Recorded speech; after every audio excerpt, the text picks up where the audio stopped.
This is Otsu, and this is Observations with Otsu. I'm glad to have you here. I'm glad to start off a week. It's a little bit later in the week than normal. One reason being is because the holiday Christmas season took place over the weekend, all the main celebrations. So I was off. I celebrate Christmas, so I took off took off the week. A lot of my followers have kind of stated that as well. So I delayed this, and then also I was going to have it on Mondays, but it was also the stock market close for observation of Christmas Day. So I decided to postpone it one more day. I was also sick. Pretty much most of last week, I've had kind of a 3 week endurance of like a sinus problem that has gone into a full blown sinus infection. So I need to take care of that. I'm a little sick right now. My entire side of my face hurts. I'll try to get the content in full today, but I want to apologize if I have sniffles or coughs or just issues struggling with my voice, because that's one thing that I'm dealing with. I've been dealing with it probably not the best time, but that's okay. You can't plan being sick, right? So we'll get started. So this is, as you guys probably know, you're familiar with Observations with Otsu. It's just a weekly review going over the total market cap, mainly the Bitcoin market cap, or the Bitcoin chart rather, and then the Ethereum chart. And then we kind of go over some other ones.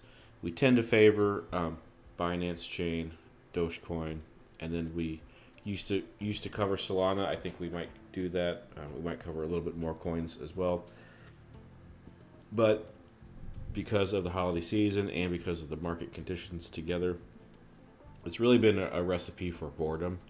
As far as there's not a lot going on, most of the things are on the short side, as you can tell, but not so advantageous to like really just deal with it. Like you're better off just, if this is, if you enjoy the holiday season, it's just really better just to check out, honestly.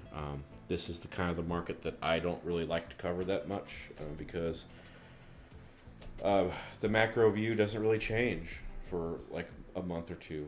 So most of my projections look like we're not going to get anything substantial till about February.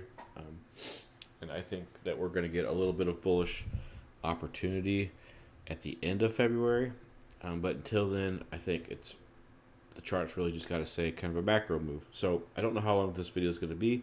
Usually it's 45 minutes. I've been trying to get that down to 20. I realize that's probably impossible, but I'm going to try to start doing that. If you want something longer and more detailed, that's where my casual crypto and coffee comes in. That's normally on Wednesdays. This week it's going to be on probably Thursday or Friday. It just depends on how that plays out. Again, holiday season, New Year's is coming up as well.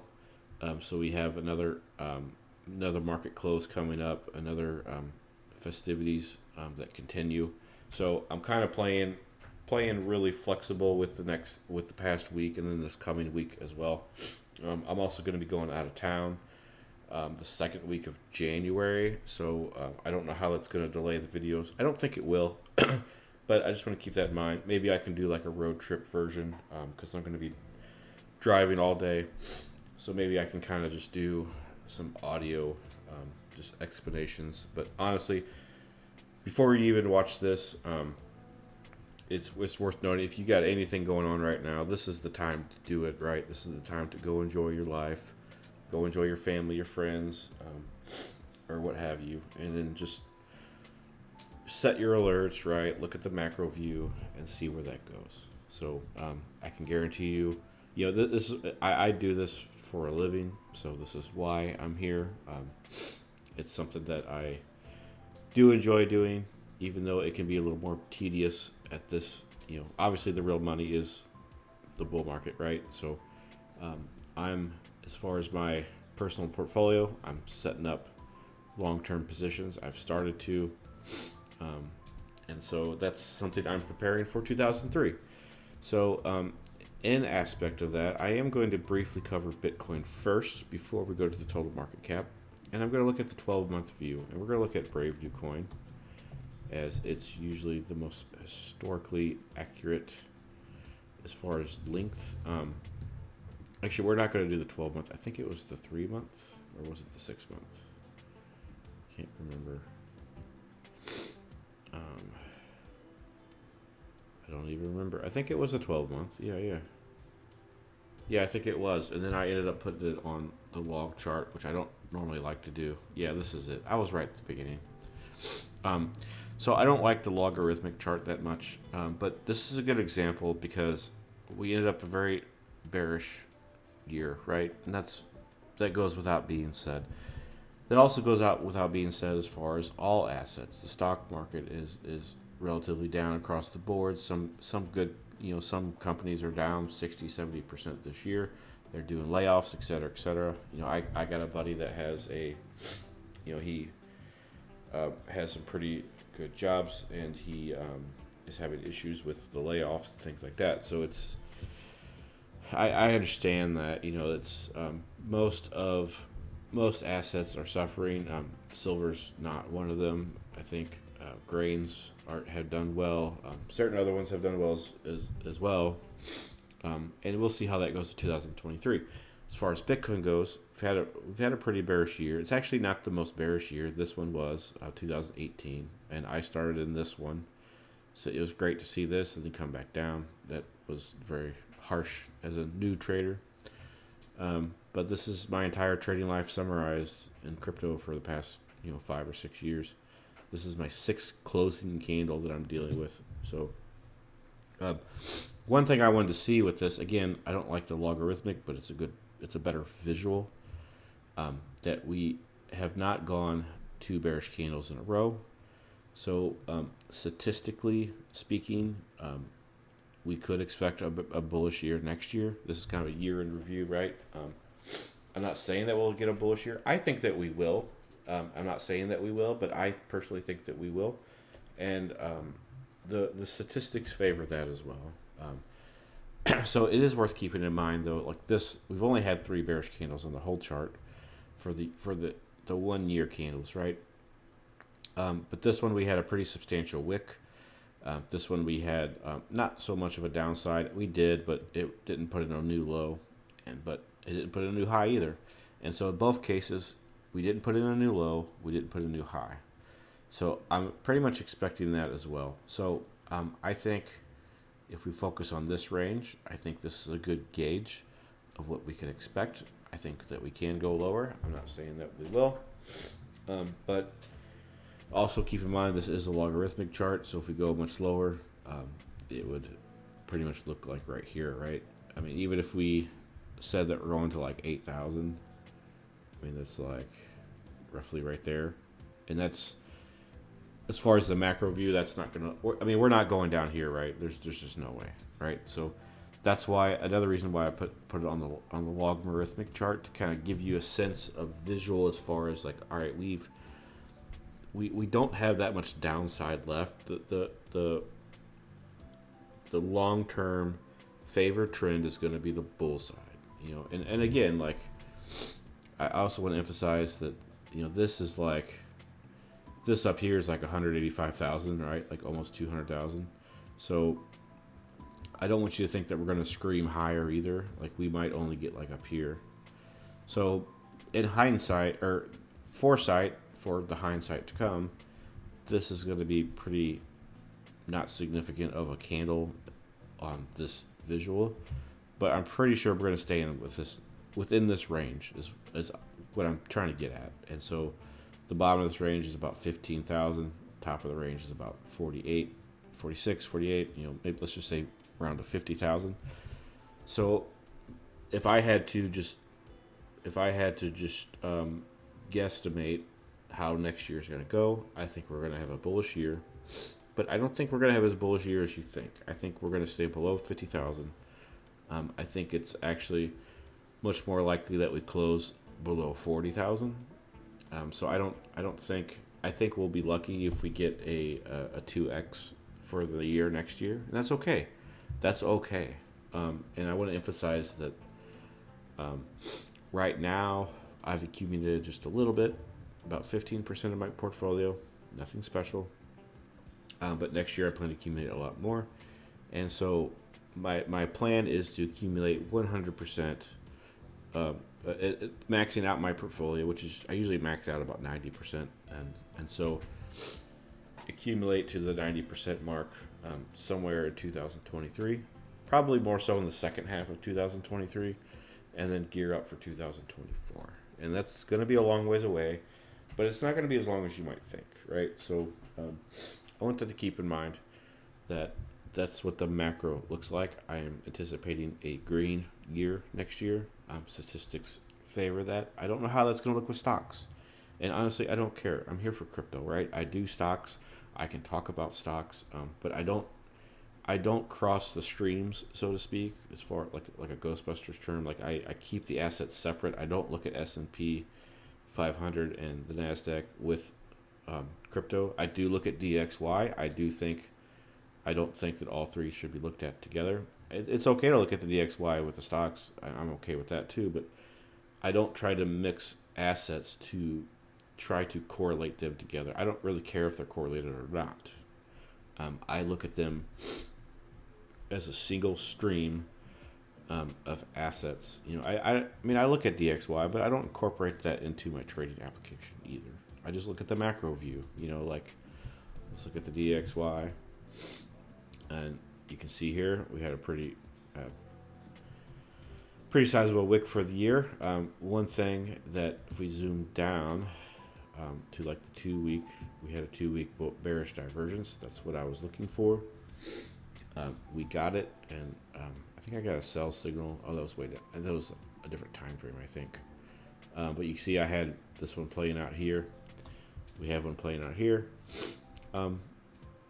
You know, we might continue upwards from the 50, but I don't really know.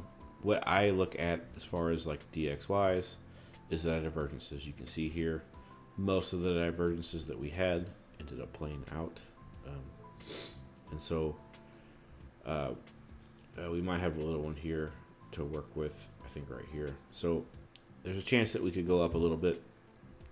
Again, I usually just look at the 1 week, 2 week chart on the DXY, and I see how that incorporates into my macro view. But as far as Bitcoin goes, you know, and again, I think, let's see, that was the log chart. So let me get back out. You know, it didn't really change much. So that's kind of it with the correlation of DXY, things like that, right? So that's kind of what my mini outlook is for 2023. Let's go to the total market cap. And if you want more of like a comprehensive view, like this is what I look at Apex. I got these indicators that we go through, and then we kind of go through all of it together as far as the positions, what can I expect, much more detail as far as how I explain the ARIN. If you're still interested in that, I have closed the Academy for 1 month subscriptions, but I still have it open for the 3-month subscription, which means you got to pay for all 12 weeks at one time. And the reason I do that is because we're on week 4, right? So the past 3 weeks have already been done.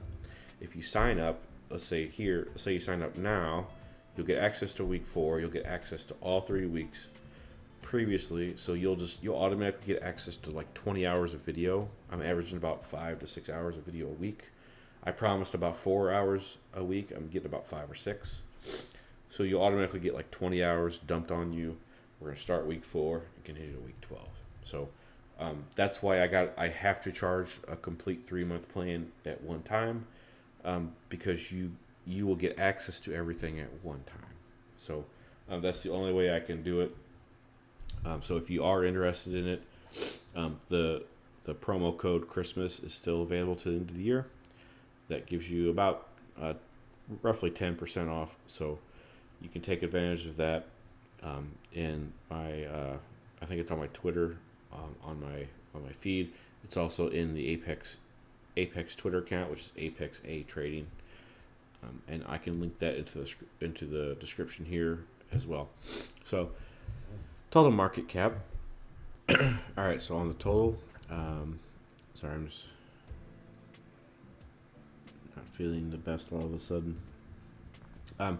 So on the weekly, we had pretty much a non-event for the week, right? So we had a dip in the range, or below the range, but nothing too substantial. Again, this is the crypto market cap. It's not an actual asset chart. I treat it kind of like an index in that respect, even though we do need to be careful in general of that. But really not much to explain. And the week pretty much promoted that, right? We had a little bit. You just kind of zoom in here. This was pretty much the last set of 10 candles. Nothing really to say, right? We had a little bit of a drop down earlier in the week. We pumped right back up. I was in favor of a sideways move with a little bit of a pump. We kind of got that, but we got it after Christmas. So I was kind of wrong, but kind of right. And, I don't really care either way, but we're still within the range, which is what is most important. We've had a bearish day relative to this, but nothing much to say. There's a lot of danger in saying that, this is just a big move, and there is a very big danger of looking at this every day. First of all, because you need to go out and enjoy your life, right? You just got to go enjoy your life. I can't tell you. I don't care how much money you make. Your money is not that important in the long scheme of things when you're dead or unhealthy, right? And I hate to go so grim all of a sudden, but you really do need to enjoy your life when you get the opportunity to do so, because life is meant to be celebrated, but also because this is just not doing anything, right? So it's like, I don't want you to sit here and think, oh, we had a great move today. And I mean, we did relative to the past 7 days, but we're still, I don't even flinch if this is plus or minus 3%, right? And I mean, right now, only one, maybe a few outliers are 3% or more. So there's nothing really worth considering right now. Right now, on the ARIN, we have a bearish trend with a bullish consolidation. This is where the trend starts. This is where it begins. So it's about break even. So I believe, what was it here? Right now it's about not even 1%. We're just sidelined. Nothing really important right here. I would much more prefer to look at on the weekly. At least we're looking at a bullish cross incoming. But if this does not go into effect just yet, which I don't think it will, based off of how I know how the ARIN works, I think this will go into a bullish consolidation.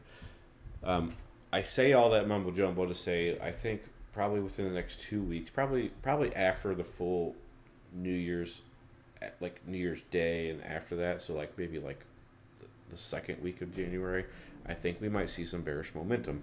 That's what I'm looking for right now. We are still. We are trending low. We had the bearish retest, but we have not made a new low. Until we've made a new low, I'm not interested in shorts or any kind of opportunity like that. And there's a big misconception, right?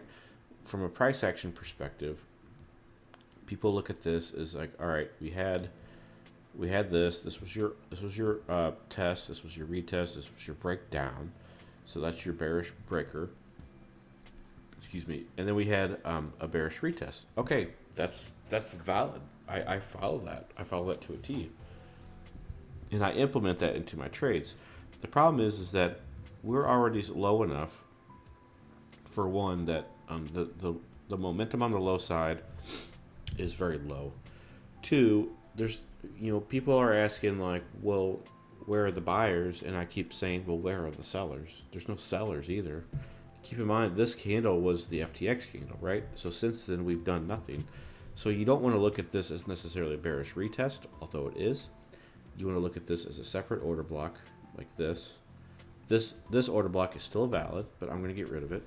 And so now we're kind of in this weekly downturn. We had a range low, range high, back to range lows. And so I'm looking at this as a range. I'm not looking at it as a bearish retest to downside momentum, because the momentum is getting smaller. Okay, and we can see that on the 2 week roughly, is that we do have a divergence in play. It's prominent on the Bitcoin chart. So I don't know if it's valid here. It looks valid based off what I can eye, but I mean, we're still pretty low on the momentum, right? So the trend is still going bearish.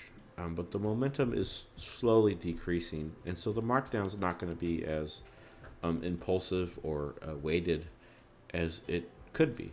So I'm looking at this instead of a bearish retest, although that is a valid way to look at it. I think it's much more accurate to look at this as an order block in a Darvis play. So a Darvis is when you get a new set of lows. And so until we get below this candle right here, I mean, you could put it down here, but I usually put it at the wicks. I don't know why I just did that, but I would probably do something like this. And so obviously this is a crypto market cap chart, so I can't really gauge that. But that's my mentality. I don't even care about the downside until we breach a new low, like not just the wick, not into the wicks, but a new actual low. And so that's what Darvis tends to focus on, and that's why I view it as such. There's a certain time to do Darvis plays when we're reaching all-time highs or all-time lows, as far as the locality is concerned. So that's what I'm looking at for this. I say all that to basically say, long story short, I'm looking for long-term opportunities on the long side versus the short side. I'm looking for places to buy long-term for at least 3 to 6 months minimum, preferably 12 to 24 months. So that's what I'm looking at. Right now, I'm getting close. I bought about 7% at 16.5. We've been hovering there for a long time now. But as far as the chart goes, I mean, we could go down farther here to like 15. We could go to this section. But again, I'm waiting for that new local low past the wick in order before I even consider that. And I feel like that's been a healthier option long term for me, because I always treat the low as being in until it tells me otherwise. And a lot of people want to actually do the opposite. Like you should not say the low is in until you get a retest. And I can understand that, but we all have different ways to play it out. So let's go to Bitcoin. One thing I've been mentioning at the outset is this bullish divergence. We have a liquidity that also confirms that on the average liquidity signal. We did have a bad week here. I don't really consider that. Again, it's one of those things, and I mentioned this in the academy today. It's like playing horseshoes, right? Like you get points for being close enough. If you've ever played horseshoes and you get close enough to the spike, you get like 2 points instead of 3, or I don't know how many points. So you get points for being close enough to being good. And a lot of people want to view this the same way. It's like, oh, it's close enough, so it counts. As far as like, hey, we're going to go low.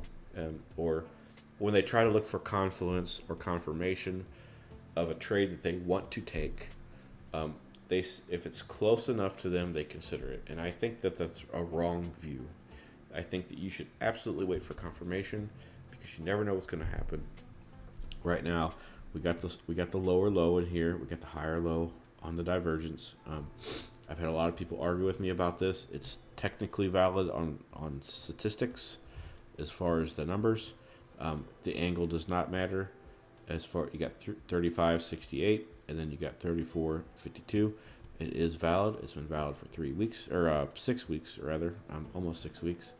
So I still think it's worth considering, especially since we haven't broken that yet. And a lot of times, people want like some quick gratification, like, oh, it hasn't worked for the past 5 weeks now, it must be dead. No, you guys don't realize how long the 2-week time frame will play out, right? So, and just this span alone was like almost a year from April 2021 to November, or no, it wasn't a year. Sorry, it was like six months. Or whatever. You get what I'm saying. So it has to play out, right? So this sell signal was valid, but it didn't even confirm until here. I mean, it did confirm here, but we also had the divergence on a higher time frame there. So I think on the 3 week. So that all plays into it. And I know right now it doesn't look like it's valid or very concerning, but we got the bullish wedge here as well, which makes me consider that we are going to get some we're going to get some momentum shift going to more neutral to bullish territory. I really think so. And I think it's going to be more of a February, March thing. I think we're going to take it easy for the next 2 to 3 weeks, and then we're going to start to see some push up. And again, the reason I think that is because where are the sellers? Okay, everybody's saying like, well, where's the buyers? But where are the sellers? The sellers have already done sold, right? Like this is a key um, euphoria, complacency, capitulation, anger phase. Okay, we're getting ready to go above the anger phase and go into the depression phase. It looks very simplistic to me here. It doesn't need to be complicated, and so that's how I'm viewing that. So if we go back here, I just noticed something. If we stay within this marker here, this also goes within my thesis for the 12 month candles that we looked at. This will probably stay somewhere above this range. I think that we could kind of go above, go here, maybe touch this again, go above, and we might visit like the 30 somewhere around this time next year. Maybe go down and then we go up from there. That's kind of what I'm looking at as well. I do think it's going to get easier. I don't know about the economy. Like I'm not taking. That's the thing. Like people are criticizing me because I'm not putting other things into play, like the economy, the inflation, things like that. But you don't need to. The chart tells you this anyway, right? I'm not scared to be wrong. First of all, and two, this is what the charts are telling me, and it's what they've always told me, despite the fact whatever the economy's doing or whatever, people. It's a very common view now, and this was not a thing prior to the COVID crash. Okay, the COVID crash scared so many of you guys into just believing whatever you want to see from other influencers online, and you don't consider anything else. Ever since the COVID crash, everybody's been obsessed with the FPX, other charts. I'm not saying you can't look at them, of course, like they can be helpful. But I just saw someone today, like there's just too much speculation. Like there's people that are just so freaking afraid to trade right now. And it's okay to not trade, but just do it or not do it. Like either trade or don't trade. Okay? Don't sit around wasting your days away. Oh, I should have did this. I should have did this. Just do it or don't. Okay? Man up or woman up, whatever, and just do it. Okay? Just get over it. Get over yourself. Get over the idea of trading as some sort of like luxury, high life, limitless bullcrap, okay? Because there's a lot of cons to this. There's a lot of discipline to this. There's a lot of headache to this. You miss trades because you got life events. People got families, things like that, right? So don't take this too seriously, but also take this seriously. See what I'm saying? Like be intentional. Don't be freaking scared. Just do it or not do it. And if you can't do it incomplete, use less money, right? Or paper trade, or just take baby steps to get to that point where you don't have to be afraid of every little candle, every little FOMC meeting, every little economy thing that you look at. Because I say that because ever since the COVID crash, everybody's been scared about every little meeting, right? Look, Jim Cramer said this, FOMC said this, inflation saying this, Biden saying this. Like, who cares? Okay, the market has been telling you this ever since COVID, right? And it's one of those things I can tell you. So we have the 2-week bull divergence that everybody's telling me to ignore.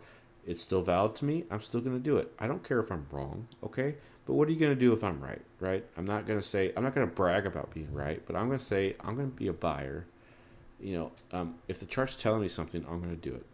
But on a 3-week chart, we had the bear div. It was clear as freaking day, okay? I can't get over how obvious this was, right? Let's toggle this off. And, you have the divergence there, right? On the COVID crash. So let's look on the daily. We had... this is it. I had to zoom in to make it even look like a bigger deal than it was. It doesn't look like a big deal, but everybody was freaking out. And guess what? It was the bottom. It was the literal bottom. It was the best time to buy. And literally in the past, ever since, this area right here in 2018. Okay? And why I mentioned that is because nobody was buying here. Okay? Everybody was too freaking scared to buy here. I was too. I was a new trader. I was too scared to buy here because I had family stuff going on and I had other issues in real life, and a lot of other people did too. I'm not saying that you should feel bad, right? I'm not going there. It's reasonable. That's why we have these extreme highs and extreme lows. But nobody was buying here, and so it's one of those things like, yeah, nobody was buying, but nobody was selling. Okay, nobody was selling, and that's what I'm trying to get at. Bottoms form not because of the lack of buyers, but because of the lack of sellers. Okay, it goes on a time-based ratio. When you have up movements like this, it's because people start selling. Okay, there's no buyers at this level. There's divergences at this level. Okay, down here, there's no sellers at this level. There's a divergence here. Okay, we're getting the same thing, right? And so we might have something like this going on. So right now, this is probably what we're looking at right now. And if you were to give me this blindly, you would guarantee, I would guarantee that 99% of you, if you're being honest with yourself, you would tell me that this is going to give you a new low.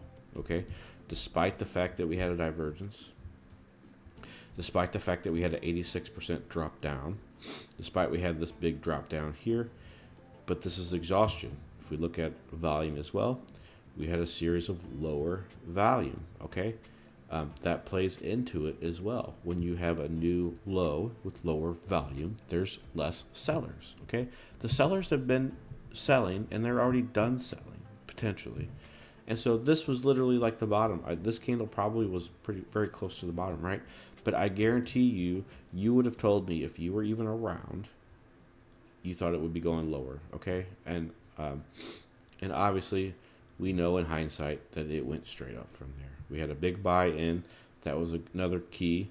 But even if you didn't get in at this time, you still had all this forming out. You had an Adam pattern and an Eve pattern. You had an Adam and Eve. You had an Adam and Eve with a divergence, with a lower low value, okay?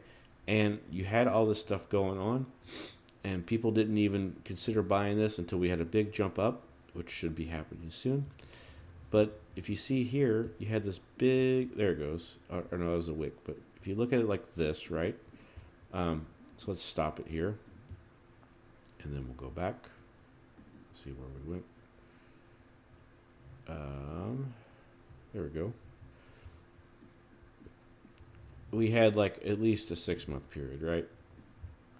And so roughly 135 days that you had the opportunity to buy. And that also tells you, even if you are wrong, like even I don't say that, like even if you don't think that this is the bottom, you still have time to reconsider. Okay, so this is what I'm looking at. I've bought some. I've bought like 15%, but I haven't bought completely because I'm waiting for something like this to happen. I'm waiting for upward pressure and then an expansion. So anyway, you get the idea, right? So I'm considering this as an option. I could be wrong. I'm totally okay with it. But for now, it is sticking around with me. On the 3-day. Other thing I also want to mention is the wedge as well. So that's a consideration.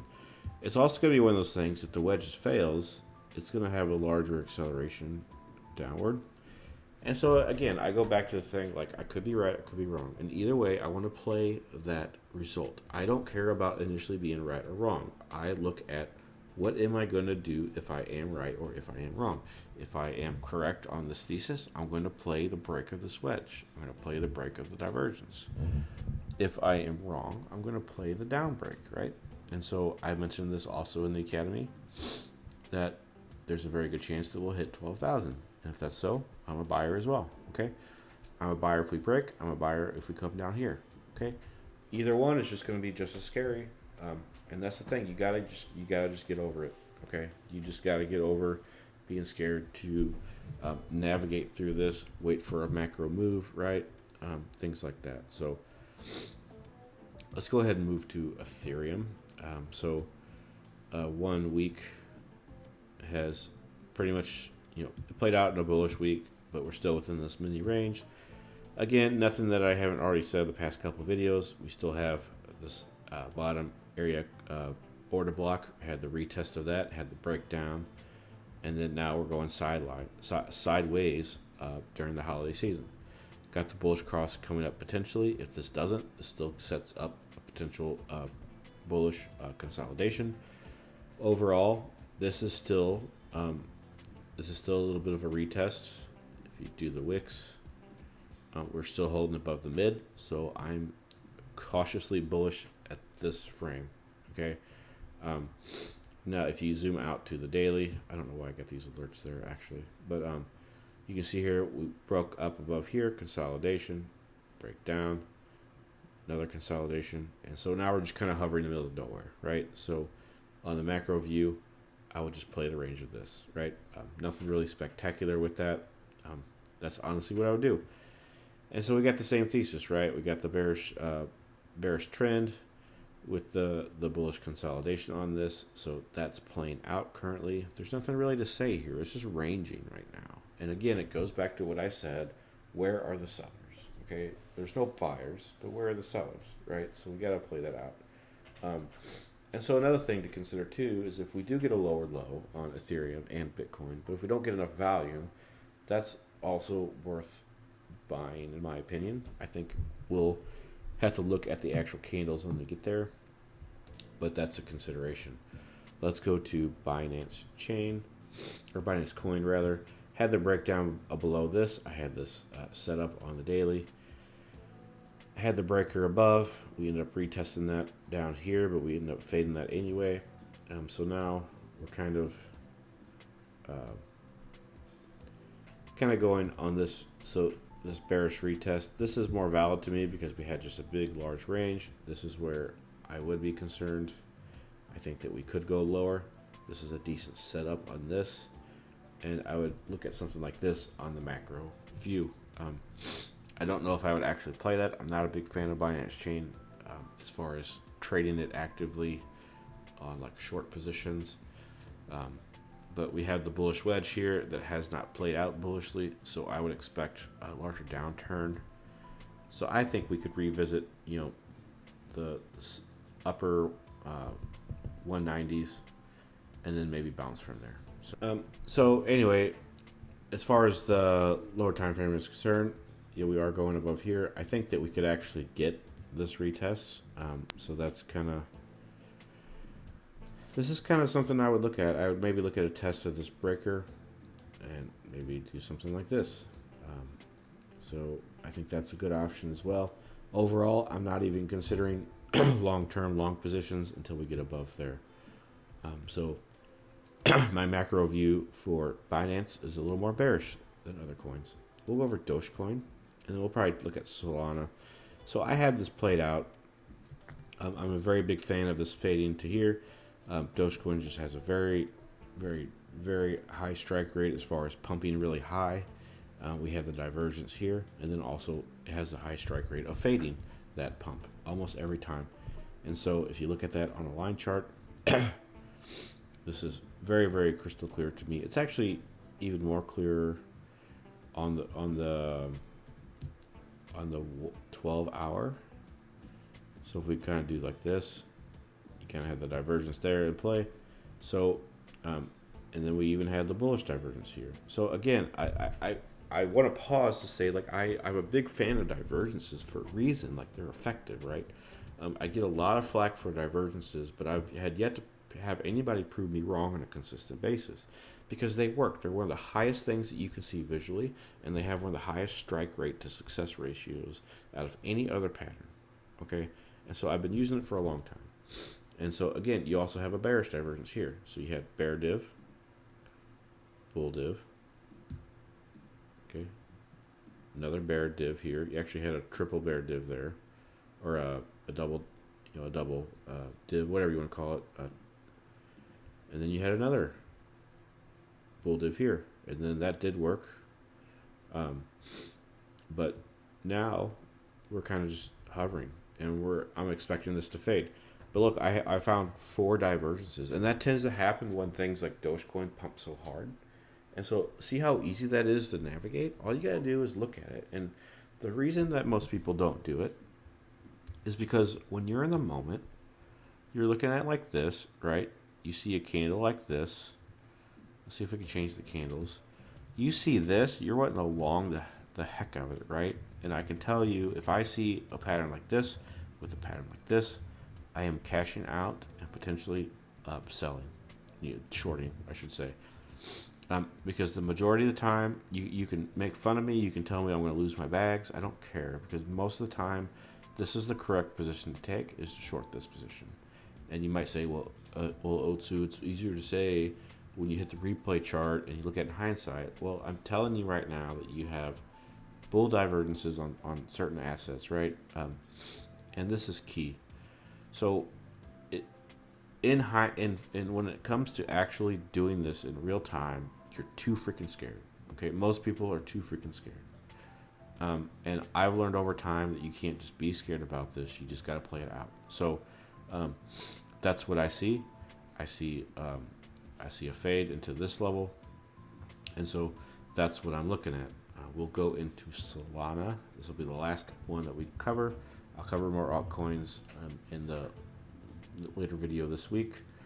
But weekly is doing pretty bad. You can see how this kind of sluggish action. There's no real, maybe a divergence there, but real sluggish mentality. And that's, it's losing a lot of care, right? And this is one thing that's a little bit different. I mean, yeah, there's still sellers on this. Is basically what I'm trying to get at. And you can tell by the price action, like it's going slow. It's slowly bleeding, versus like another asset like Ethereum, which is slowly going up, or Bitcoin slowly going up, right? Dogecoin is fading, but it pumped really high that one day, right? So that's what I want you to see.